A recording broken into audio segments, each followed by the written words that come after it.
I don't know the appropriate response to a quava, but all I can say is thank you. Definitely. I can't stop smiling from a comrade. Definitely.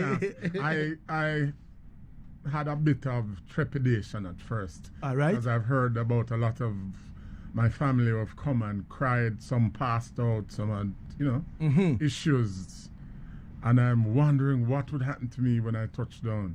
But what I saw, I touched down in Togo first, and what I saw was just beautiful black people. Wow. Beautiful black people. What more can a black man who is proud of his blackness ask for in the world, except the sight of beautiful black people, and then showers of blessing all around. And then I came out of the airport in Ghana. What a joy! What a joy! What a joy to be home! Wow! That's a beautiful song, King. Yeah, man. I Naru, if you can fix this, headset, you understand me? It's the other way around. So. Oh, really? Yeah. So I'm hearing the left and the right. Yeah, man. No. I want you to turn it. Oh. Yeah, man. Yeah. Oh, wow. Yeah, I want you to turn it for me. Yeah, but yes, I. Don't discredit that, that was magic. Of course. One ancestor was whispering in my ear while. Yeah, man. So you came through Togo, right? Yes, sir. The first place you landed was Togo. Uh-huh. How many days did you spend in Togo? 2 hours. Oh, you spent. Oh, wow. Yeah. I didn't get out of the airport or anything. I moved around in the airport and spoke to people. All right. Yeah, and tell people you look like Auntie Joan back home and Sister Carol and so forth. Yeah.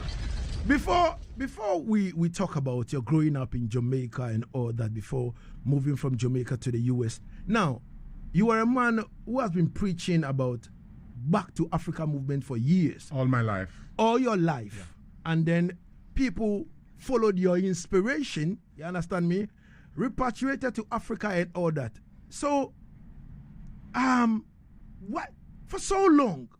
What exactly was preventing you to step in? Well, you said it. I'm the son of a preacher, so I'm good at preaching.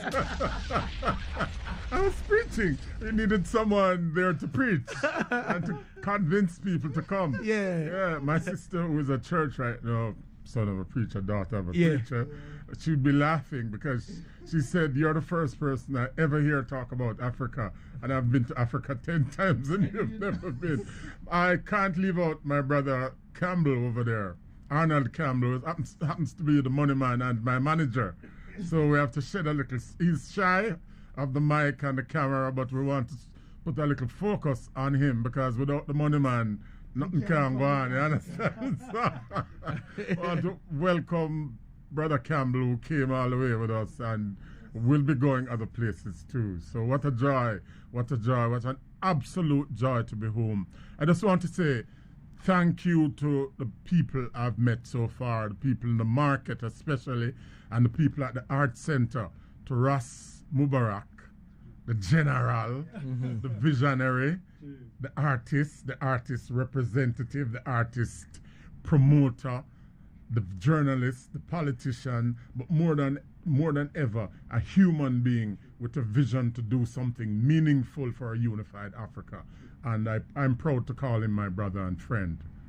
Russ, it's a pleasure, brother. No, King Lagazee. Yeah, man. I'm on watch the eye. All right. Beanie, wherever you're there, Beanie, I think you're not going to the studio. Beanie, I'm a brethren, so Beanie, I'm the first man me here talk about you. All right. And Beanie, no stop promote you, so me start watch you now, King Lagazee. Me never know, say, what day me I go in your presence, family. Respect and manners. Every time, King. Every time. Give thanks. So, you said the first place you touched in Africa was Togo. You spent 2 hours in Togo. Yes, sir. Right after that, you head towards Ghana. How was the feeling like? You stepping into Ghana. You've been in Ghana for a few days now and all that, moving around the place and all that. In terms of your expectations and all that for Ghana. How was it like? Well, I'm a man who read a lot. I talk to a lot of people every day. So what I saw does not surprise me. In terms of the development of the city, I've not been too far outside of the city so far. We went up to Eburi an hour ago, and we were up there, but we had to make tracks to come down to see you. We might just go back up there.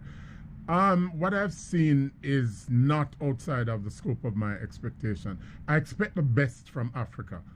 Africa is the wealthiest continent on earth.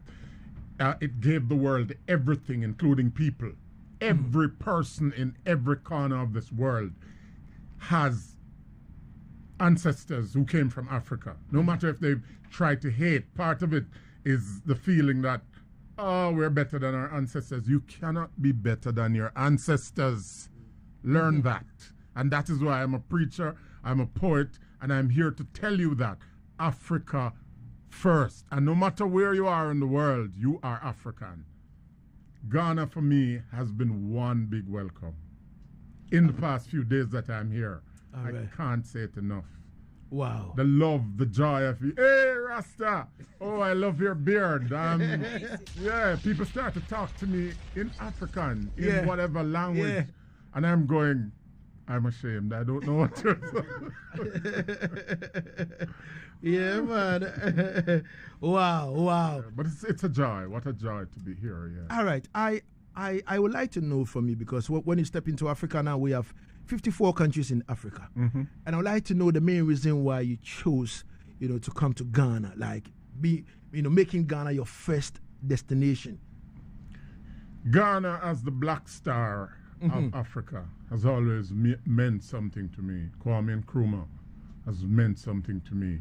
From earlier than, say, Nelson Mandela, it's meant something to me. The idea that we could see the black star on a red, green, and gold flag is something that is meaningful to many of my peers when we were growing up in Jamaica. Furthermore, the year of return is a significant moment.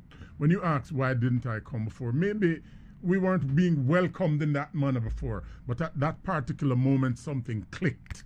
And no matter where you are as an African in the world, you want to return to your mother.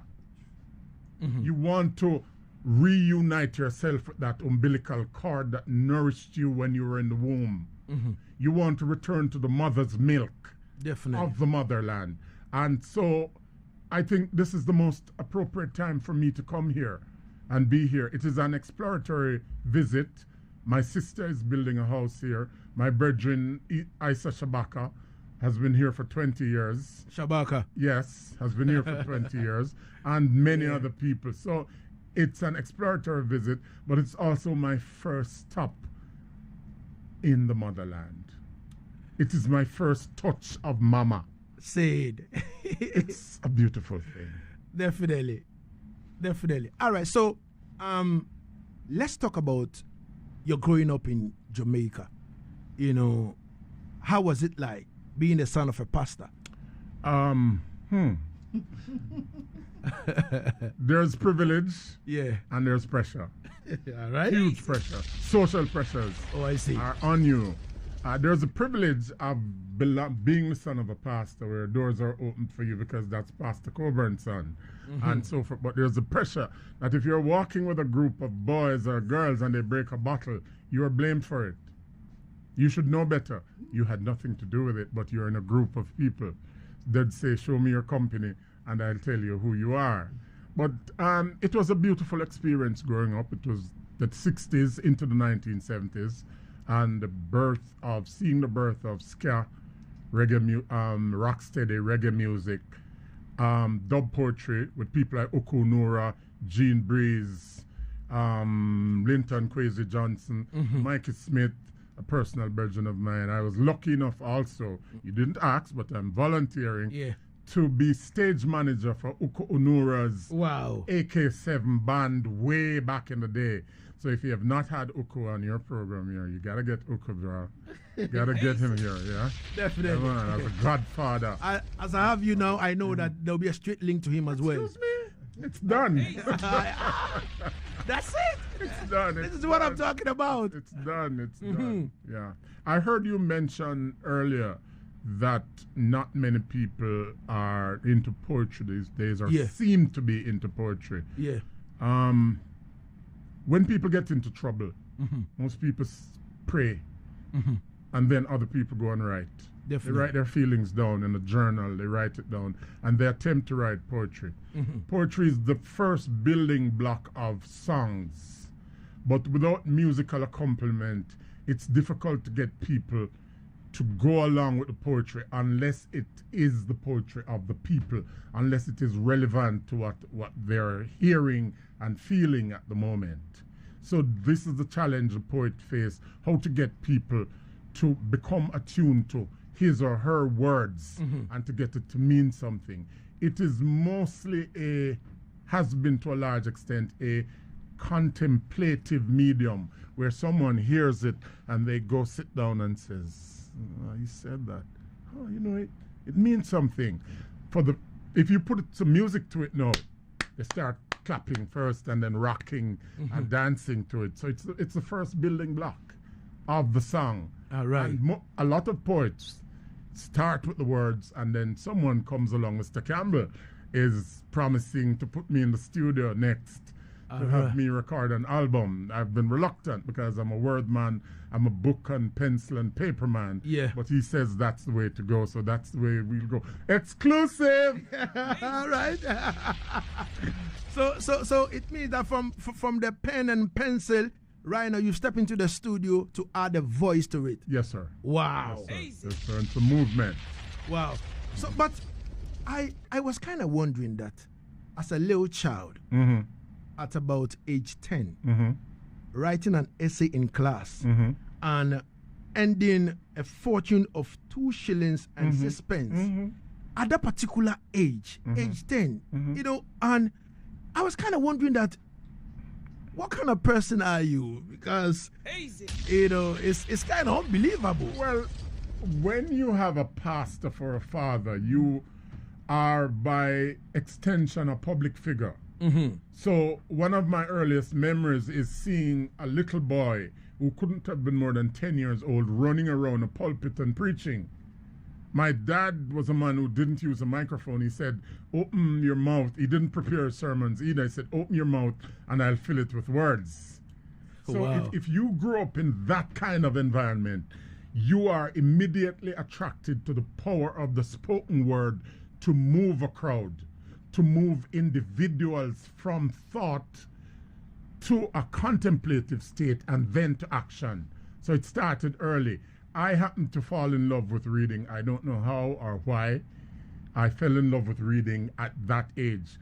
And I remember when I was asked to write that essay, to me at the time, I'll be honest with you, I was telling lies. None of what I wrote in that essay was true. Everything in that essay was made up. Wow. But it was so convincing that the teacher gave me 2 shillings and 6 pence. That was a lot of money. Wow. Wow. At a particular tender age. Yes. 2 shillings and 6 pence. Wow. And then I kept on getting money from that and so forth. And almost everything significant that I've done in my life came through either reading or writing or reciting. Wow. And then I ran away from it. All right. Ladies and gentlemen, 33 minutes going into the hour 1 on Asaase Radio. We are live on 99.5 in Accra, 98.5 in Kumasi, 100.3 in Cape Coast, and 99.7 in the northern region, Tamale. Yaad Settingz with Nationwide on Asaase Radio. My name is King Lagazee, and trust me, our guest right now is Burnett Coburn. Otherwise called Fire. Yeah, man. Yeah, but so let me go back to this again. You know, a son of a pastor. Yes, sir. Owning a boutique wood flooring business. And I was thinking that this is not something that a preacher man would want the son to do. No. So it might be a bit. What exactly is the missing link over here? It might be a bit of the rebel in me, because he told me that, listen, I'm sending you to school so that you do something in the order of what people who go to school do, a lawyer, a doctor, and that kind of thing. But I was always a rebel. I was always rebellious. I don't know why. And then revolutionary after the rebellious. I grew out of the rebellious state. And the more sophisticated suit and tie, the uppity kind of thing never really appealed to me. I was the guy who went and sat on the corner. I taught high school for a brief moment. And I remember the first day I was coming from high school, I sat on the wall with my friends in the village square. And one of my high school friends said to me, "You can't sit down on the wall with me no more now. You have to set the example for the people them."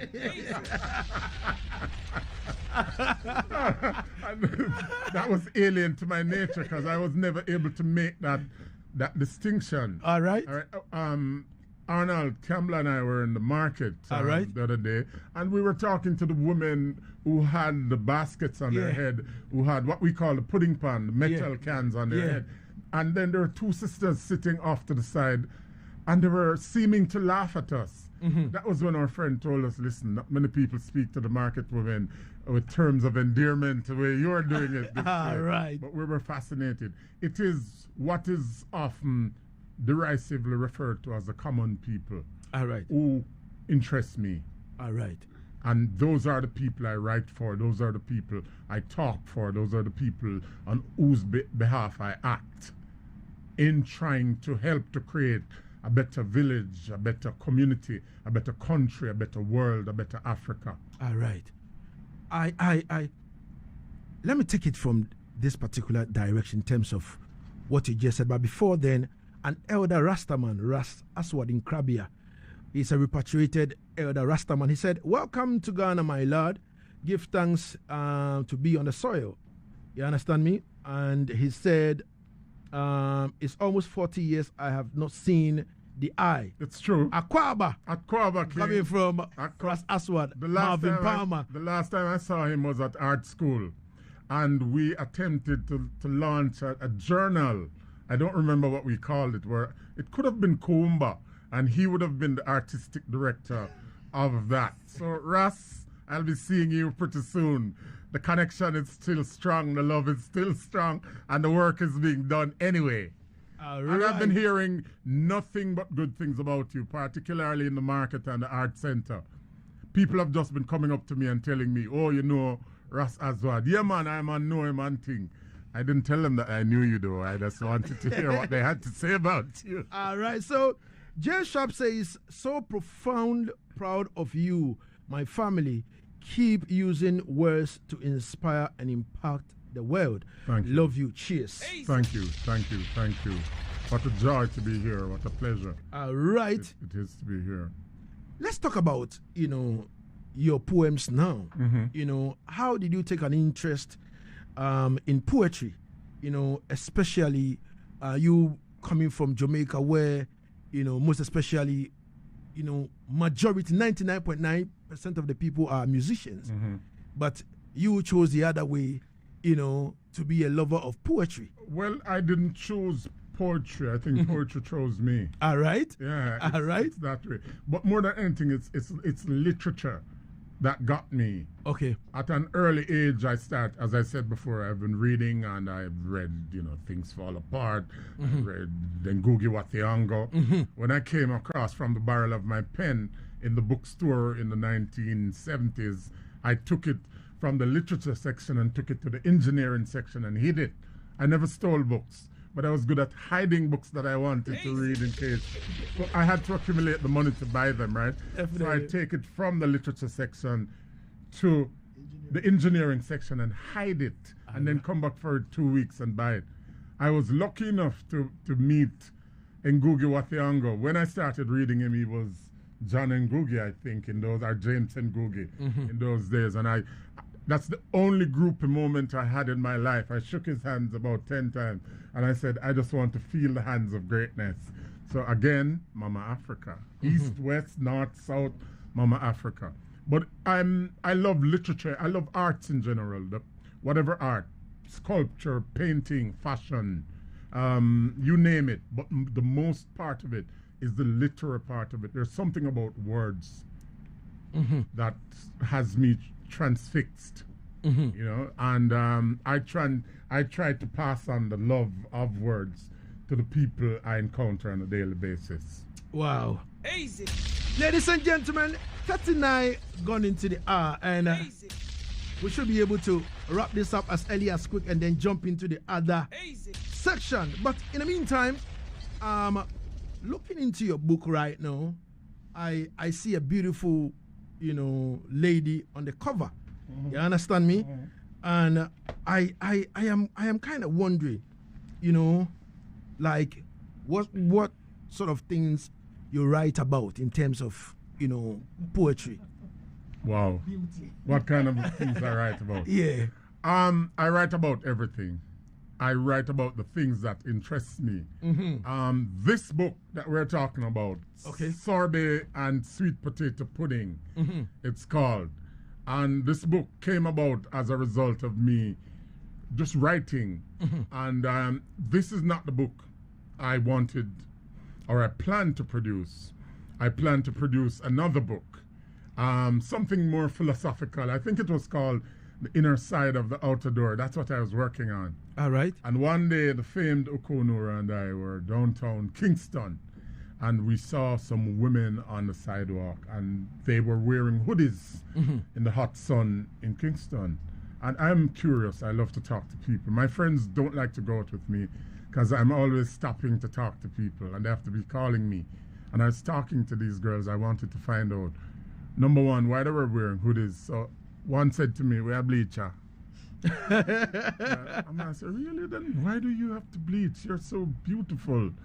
You're as beautiful as sorbet and sweet potato pudding." And she said, "When name so?" When name sorbet. Yeah. I'm say sorbet. I'm say, well, just think about it as crushed ice, finely crushed ice with syrup. Easy. And think about it on top of some hot sweet potato pudding with the ice melting down and running down. And she said, "Yes, that's so nice." So right away, I wrote it down, sorbet and sweet potato pudding, and that became the title. And I decided that I should do a book of poetry, livicated, what other people call dedicated to black women. So sorbet and sweet potato pudding is my tribute, my love poem, my long love poem to black women. It is also a gift to my brothers to say, look more to black women. We cannot build a strong nation in the arms of our oppressors' children. It is impossible to do so. Look more to black women. Treat them nicely. Don't let them be your port of last resort. Show some love. Show some kindness. Show some generosity. Because the rewards can only be great for a united black nation across the globe, no matter where you come from, as long as you're black man or black woman, you're African. But more than that, there's a certain inherent generosity of spirit in the African, which is hardly found in any other group of people, that we need to re-establish ourselves as a strong force in the world so that we can shower the world with love. All right. And overstanding. And this is my aim. This is what I'm putting out into the world. And the first step towards there is a unity of black men and black women, a tribute to black women, sorbet and sweet potato.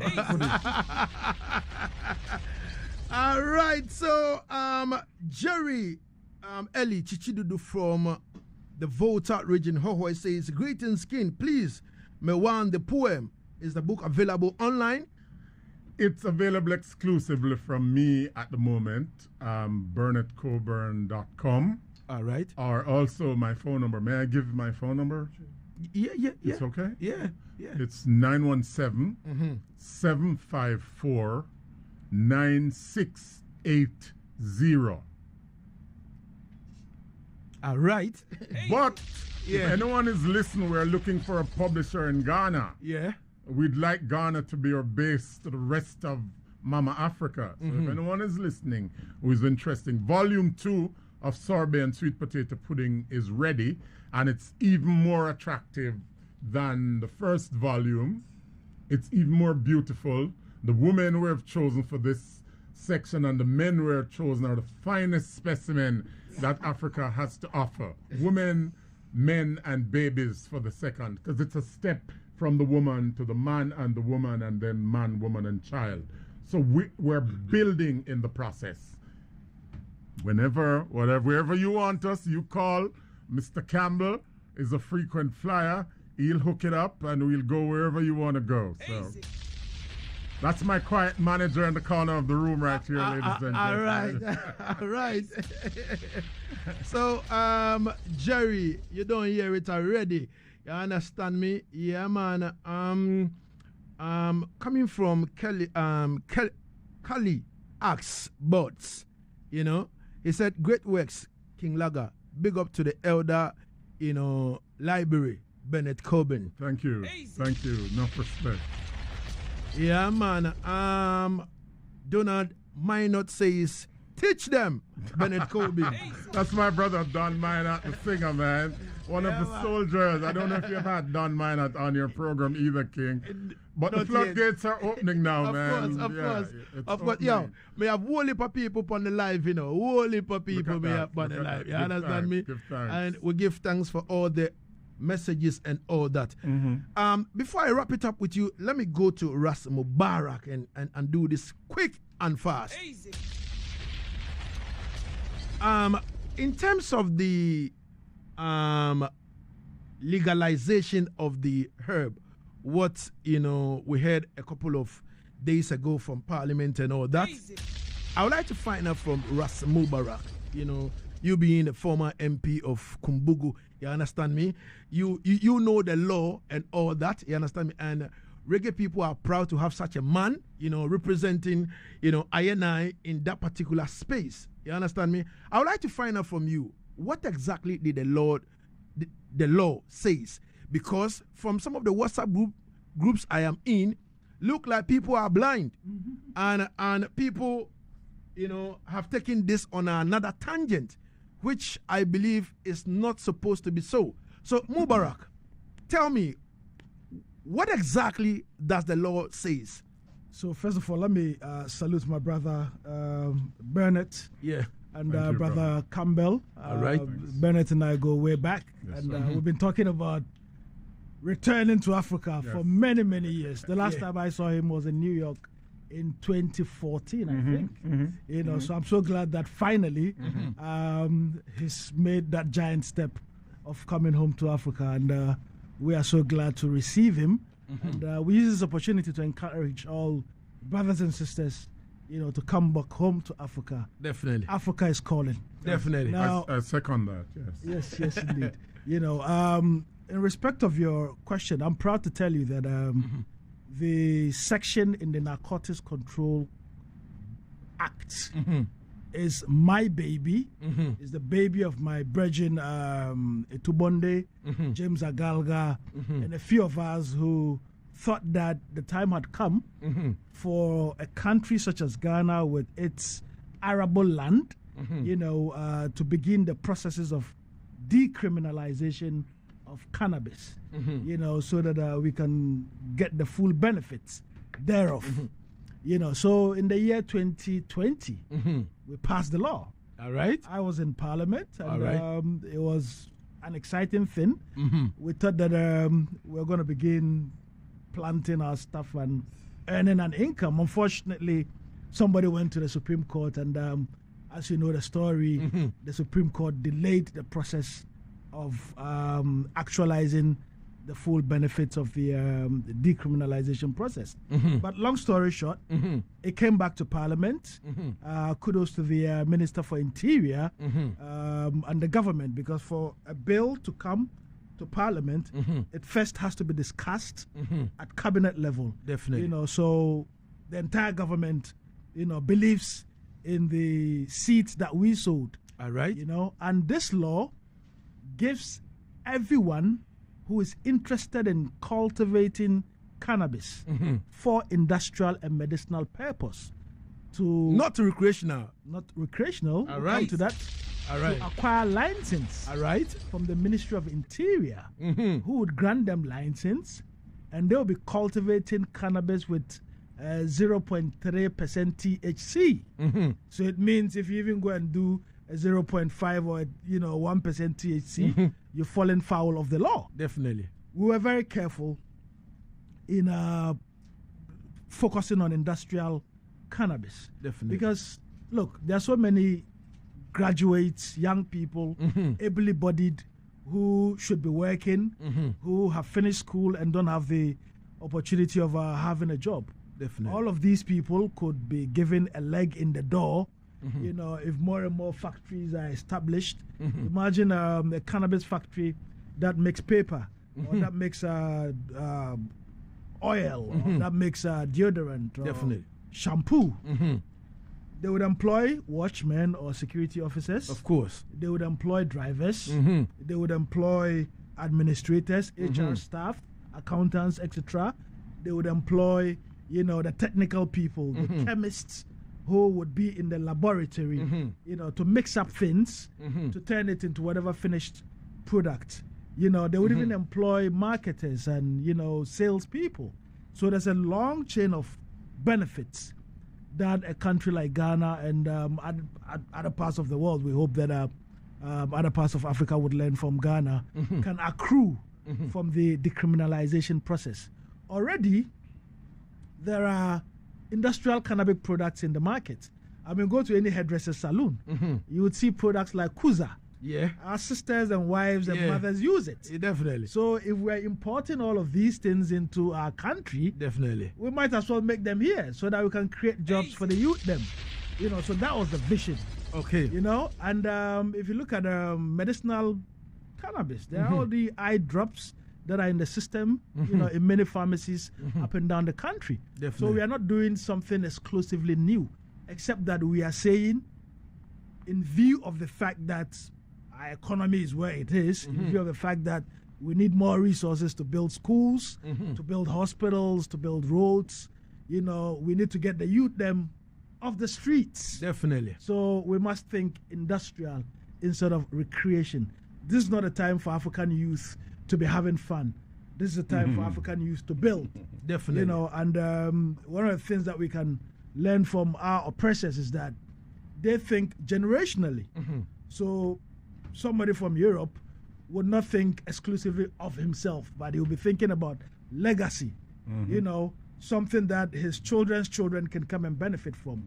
And I think the time has come for us as Africans, especially, people my age, to be forward-looking, and to think about what we would bequeath our children in the future. So we put in place the building blocks.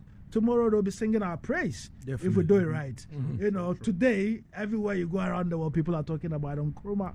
They made sacrifices. Definitely. And our generation has to make those sacrifices to get us to the promised land. Definitely. So it has nothing to do with recreational cannabis. I mean, recreational cannabis is where the money is. Definitely. But you want to be sure that you have your building blocks in place first, before you give people an opportunity to go about having fun with recreational cannabis. All right. So as I'm reading from Ghana Web, as the Interior Minister said, Ambrose Derry, he said, clarified that the amendment bill does not aim to legalize the recreational use of cannabis, but rather provide a framework for the issuance of special licenses for the cannabis production. Too true. So please, get your youth.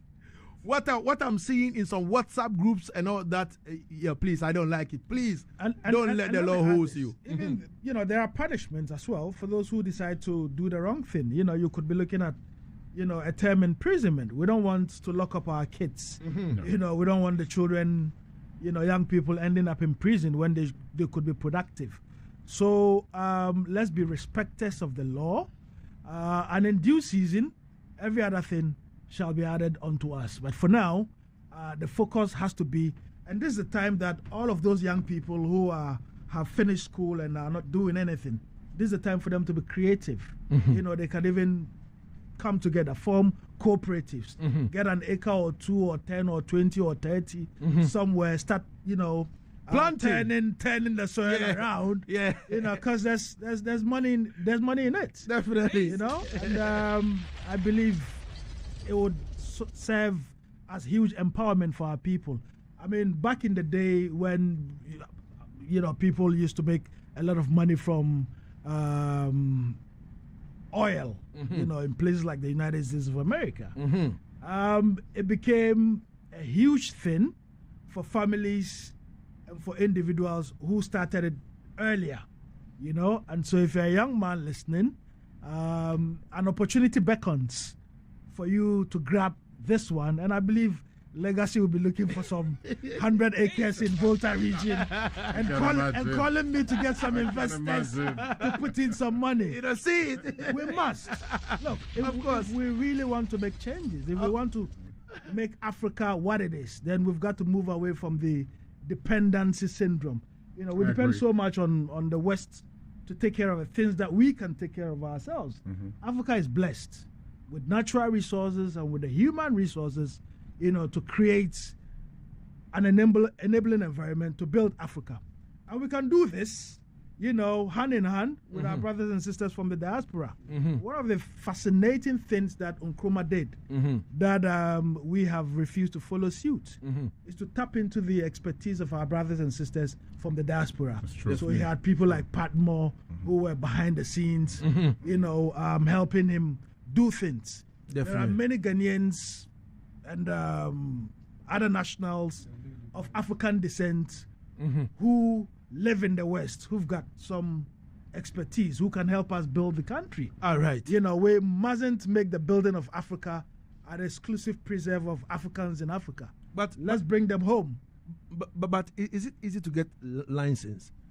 It should be easy. As a matter of fact, one of the concerns, and I can tell you that if they don't do it, people like myself would be up in arms, with the Ministry of Interior to do the right thing, because the vision was to have everyone have access to these licenses. We don't want some few group of people monopolizing and controlling it and keeping the rest of the masses. Definitely. This is for the masses. Of course. Right? Many of our people don't have money to invest in the oil sector. Definitely. It's the multinationals who have taken over that sector. Definitely. So this one here, after the people, after within that, May I say something? Yeah, say I think, man. Many years ago, my friend Asaase and and a brethren, Victor Blois Jr., artist, were printing Marcus Garvey t-shirts and Winnie Mandela t-shirts and so forth and selling them on the street. And we went to buy some t-shirts one day. I think I bought 2 dozen t-shirts, Shabaka bought 3, and Victor bought 5. When we were getting ready to leave, a group of Africans came in, and they bought 2 boxes of t-shirts. That just sprang into my mind as I listened to you asking about investments. And as diasporan Africans, we each went to buy 2 dozen, 3 dozen, 5 dozen shirts. We could have bought 12 dozen shirts with that money if we had pooled the money and bought it all at once. The Africans who came in bought 2 boxes of t-shirts and went downstairs and split it up on the sidewalk, and then they each took their portion and went their way. Things of that nature, which is endemic to African society, need Ubuntu. to be, Working Ubuntu, together. okay, can be introduced into this particular process in terms of getting licenses. So if 1 or 2 people cannot get licenses, get a group of people to come with you and get the license and go do what needs to be done. All right. So it's clear that I feel within this. You understand me? So please, not the other way around, as what I'm seeing in some of these WhatsApp groups and all that kind of thing, people kind of jubilating blindly in terms of falling over each other. Yes, and all that. Please, let us be careful so that you not fall in the hands of the law. Money for making, Yeah, man. Definitely. That way I talk about. but how other people's mindsets are kind of going in terms of, they're seeing more from the recreational aspect. Nah, man. It has nothing to do with smoking. Yeah, man. So please, let us one step at a time. Yeah. One step at a time, the Honorable says. All right, so in wrapping up, you understand me? Bennett, As a man who was born in Jamaica, lived so many years in America, and now, you know, for the first time in Ghana and all that, what is your message for your brothers and sisters, both in Ghana and also, you know, beyond? For my brothers and sisters in the diaspora, I say, look to Africa, because your redemption beckons you. You cannot be strong as a child without having strong, independent parents. Your parent is Mama Africa. Your cousins, your uncles, your aunts, whom you've never met, are here, who have never met you.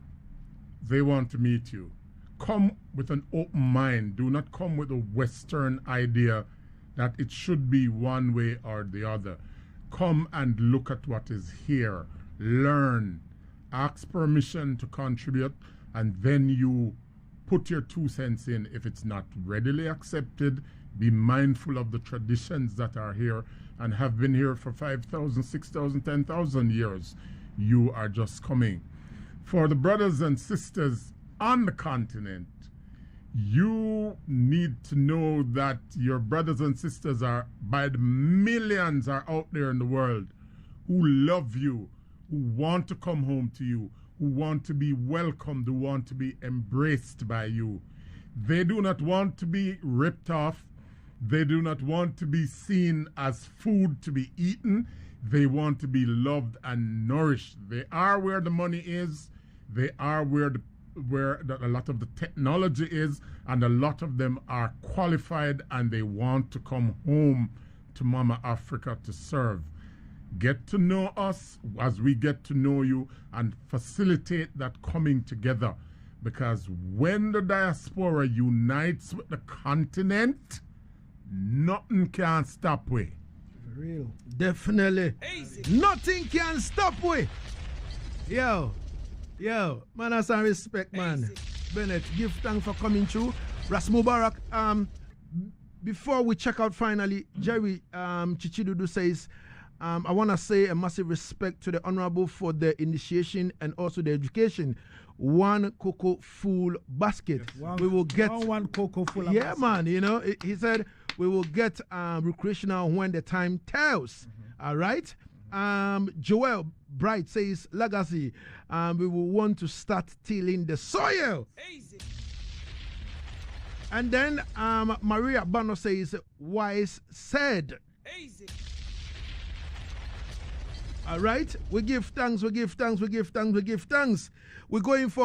Lagazee. Let me thank you very much. I mean, this was supposed to be half hour. Of course.